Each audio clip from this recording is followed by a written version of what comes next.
cultural contemporánea han estado influidas por el psicoanálisis.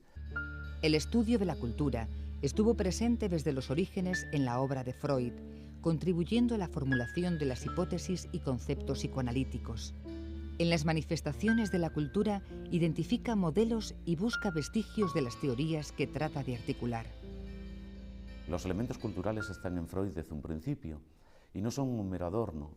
Las instituciones intrapsíquicas y las instituciones sociales se doblan mutuamente, se replican porque las dos tratan de resolver un problema similar, que es el exceso de pulsión frente a la coacción de la realidad.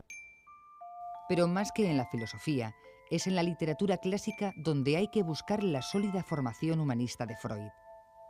El médico austriaco admiraba no solo a los clásicos griegos y latinos, sino también a figuras como Cervantes y Shakespeare, o Goethe y Schiller. La primera vez que alude a la estructura nuclear edípica, a lo que después se llamó el complejo de Edipo, en la carta del 15 de octubre de 1897, cuando le habla a su amigo Wilhelm Fliess del Edipo, enseguida Freud acude a dos ejemplos, curiosamente dos ejemplos de la literatura, el Edipo Rey de Sófocles y el Hamlet de Shakespeare. Pero después ese recurso a la literatura fue en Freud continuo. Por ejemplo, yo recuerdo ahora, por citar solo unos botones de muestra, el estudio sobre la Gradiva de Jensen, el delirio y los sueños en la Gradiva de Jensen de 1907, o por ejemplo en 1927 el estudio que le dedica a Dostoyevsky y el parricidio, a propósito de los hermanos Karamazov. A pesar de sus grandes aportaciones, la teoría psicoanalítica se ha enfrentado, sin embargo, a grandes objeciones desde el terreno científico y sobre todo desde las posturas positivistas. Estos le critican la imposibilidad de recoger datos observables y comparables más allá de la interpretación. La ciencia no consiste en observar neutralmente. Si la ciencia consistiera en observar, en reflejar las cosas tal y como son, en ser fieles a ellas, lo único que conseguiríamos es duplicar nuestros problemas. Por un lado estaría el problema que la realidad nos comporta y por otro lado ese problema refleja en nuestra cabeza. La ciencia no quiere reflejar la realidad, lo que quiere es interpretarla y ver los nexos significativos. No hay ciencia sin interpretación. Y bueno, el positivismo piensa que no interpreta, pero esa es la peor de las interpretaciones, la que no es consciente. Entonces, cuando al psicoanálisis se le ataca desde ahí, yo trato de defenderla. Pero, por otro lado, no hace ningún daño al psicoanálisis, yo creo que le beneficia reconocer los múltiples problemas epistemológicos que tiene. Entre esos problemas epistemológicos, uno de ellos, indudablemente, es la deficiente intersubjetividad de sus observaciones.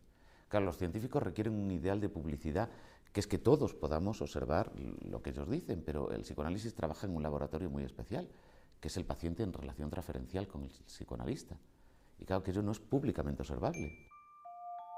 Esto no solo atañe a su formulación teórica, sino también al propio desarrollo de las terapias.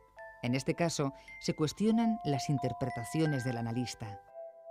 Cuando un analista hace una interpretación en el discurso del análisis, claro, el paciente la puede confirmar, la interpretación, o puede negarla.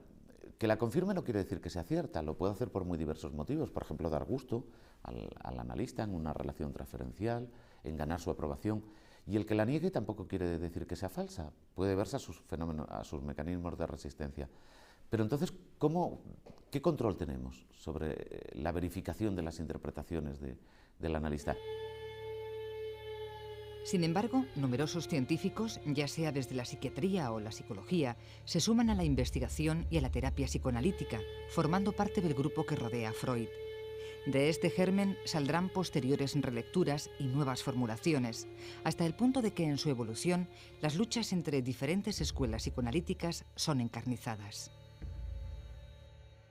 Pero después el psicoanálisis se ha ramificado en una pluralidad de corrientes que se han dedicado a excomulgarse mutuamente con una ferocidad realmente chocante, ¿no? Elisabeth Roudinesco ha escrito una historia del psicoanálisis en Francia que lleva el significativo título de La batalla de los 100 años, ¿no? Porque realmente pues, ha sido un movimiento en donde las sectas han proliferado y se han excomulgado mucho. Yo creo que en esa pluralidad de sectas, a las que obviamente no me voy a referir ahora, pero ha habido, sin lugar a dudas, dos grandes recreadores, que han sido Melanie Klein y Jacques Lacan. Una de las escisiones primigenias es la de su discípulo Carl Jung, que no comparte su visión sobre la sexualidad. Jung, junto con Alfred Adler, son dos de sus más allegados colaboradores en los primeros pasos del psicoanálisis y también los primeros que se separan de su magisterio.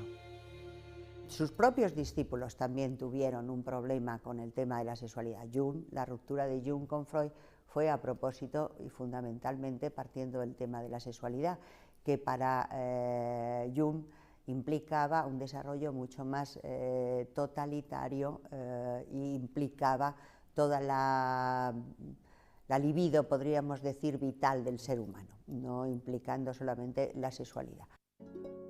Posteriormente, otros investigadores han seguido la senda freudiana hasta nuestros días, aportando cada uno una visión particular sobre el psicoanálisis original. Estas ramificaciones han supuesto fundamentalmente la persistencia de los postulados psicoanalíticos, aunque no siempre han respetado el legado de Freud. Jacques Lacan es uno de los ejemplos más próximos a nuestro tiempo y el origen de la corriente lacaniana. No siempre los movimientos posteriores han supuesto un progreso sobre Freud. Hay muchos lacanianos.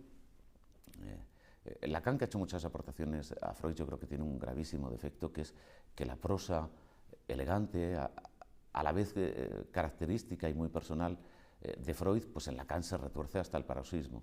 Y sus discípulos han tratado de imitar quizá lo que son sus peores defectos. Muchos de ellos suelen decir que es que aclara muchos aspectos de Freud, y yo creo que otros los oscurece, ¿no? Tras el comienzo de la Primera Guerra Mundial, Freud había abandonado casi la observación clínica y su trabajo se concentra en